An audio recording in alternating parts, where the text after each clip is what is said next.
who are hell-bent to sabotage the president. That at any given time when His Excellency the President is out of the country and His Excellency the Deputy President is engaged on official duties like it were in recent past, he's been the Deputy President who was in charge of the country has been very busy on mitigation of the El Nino rains across the country, on the damages and everything that he's been doing to mitigate the El Nino rains across the country. There are people within and without government who are hell-bent to make sure that there's sabotage and bring disunity among the government officials. And unfortunately, they are skewed towards some regions and some quarters. And as leaders, we've got to speak out. And it's specifically the issue of Margaret Nyakango and also the CEO of Bombers of Kenya, one Mr. Peter, who was also ousted last week. He's also a son of a particular region, and in particular Kisii region. People had to wait when His Excellency the President had a conference and a seminar in Tanzania. And then that report came out again about Peter. This time around, the President has been away. The Deputy President has been engaged, you know, and they decided again, they strike again on Margaret Nyakango. I want to tell the independent bodies like the EACC not to allow themselves to be used to settle some, I don't know whether it's political scores or it could be some, you know, personal interests, you know, to kill careers unnecessarily. And we want to tell them that we know them by their names. We know those people who are pushing such evil acts. Because the President is working around the clock to make sure that even on employment, even on balancing regions in terms of positions, he's trying to make sure that, as the Constitution says, that each region is represented or placed on the table of discussion as far as employment is concerned, as far as sharing of employment opportunities is concerned. The President is really working very hard on that, and the Deputy President. But there are a few people who feel that there is a particular region, there is a particular community that shouldn't be in government. We want to tell them, and that is why we sat here today, that that region, and indeed every region in this country, have their leaders. And as representatives of the people, we will speak out and we will call them out. We have to defend our people. Because on Margaret Nyakango, call it whichever name you want to call it, but we will tell you today, as people who also support the President, that this is total witch hunt. There is nothing, there is completely nothing criminal. In as much as the matter is in court, and one would say that we are engaging or swimming in the waters of sub judice, that is neither here nor there. We are not discussing the content of the case. But it is rather surprising that Margaret is being charged.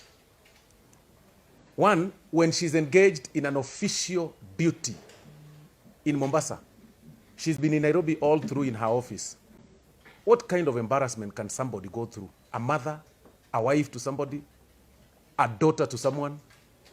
You can't hold somebody when she's holding. Couldn't you even respect the huge amount of money that the public, through taxes, were able to sponsor that very event? Because the event that she was holding or leading was paid by the taxpayers' money, through the taxpayers' money.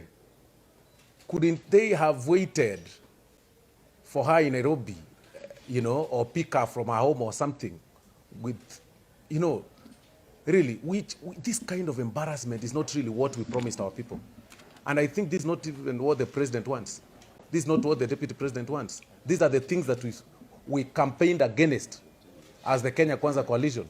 We said there will not be having political witch hunts. We said people will not be arrested with, especially people in public service in such high dignity offices, they will not be embarrassed in such formats, because it couldn't be very difficult to summon Margaret Nyakango to EACC or to whichever place, because she's a public figure, and tell her, okay, you are wanted for this particular charge, come before us and everything, and we take you to court. There's nothing wrong with that. But you wait for her, you nab her like a thief, a person that has served this country for all those years, really?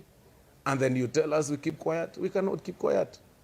We vetted members of parliament that are here, and I'm glad that Honorable Nyamoka and myself were in the National Assembly that time when she was being vetted. In this very house. We passed her in this house in 2019, oblivious of the, the facts that are now being exposed now. It is the very same EACC that cleared her in 2019 and gave her a clean bill of health as she was being cleared. It is the same EACC, DCI that cleared her and gave her, a certificate of good conduct in 2019. And then we debated. Nobody raised that issue in 2019.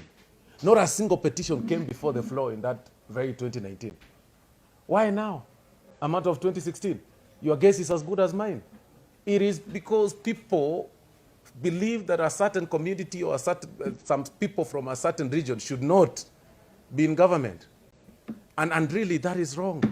And unfortunately, we have to speak out, because I do not think, and I have knowledge, because I am aware, that the president and the deputy president are not part of these evil plans by the very evil spirits within and without government. And at the right time, we'll call them out.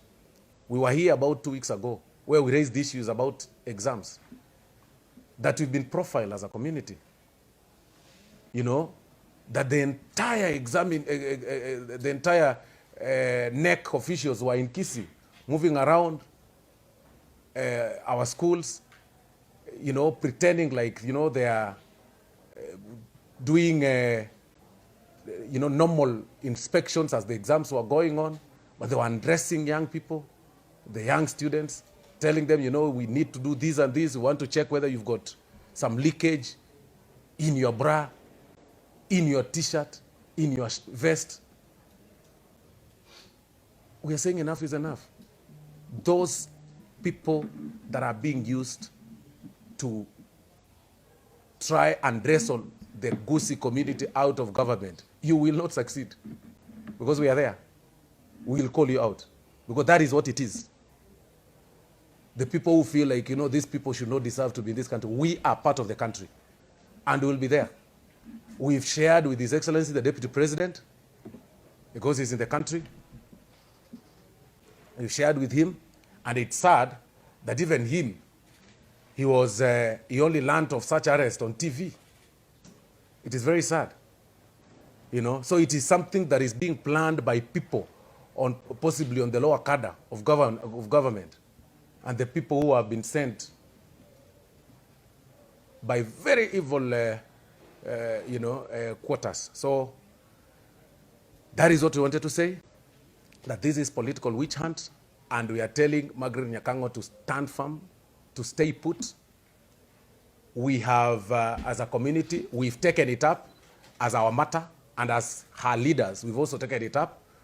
We are going to have a battalion of lawyers to defend her in the court of law, because we know this is political witch hunt. You even had the charge sheet. They said Nyakango and 10 others who are not before court. I mean, really? 10 others. 10 others. So it has taken 7 years, and the only person you can get is one. You couldn't get the other 9. I know. So we are going to defend her. We are going to be in court. We are going to have a battalion of lawyers, and we are going to defend her fully, fully, fully. And going forward, we will not allow any person to target our region for such. Thank you very much.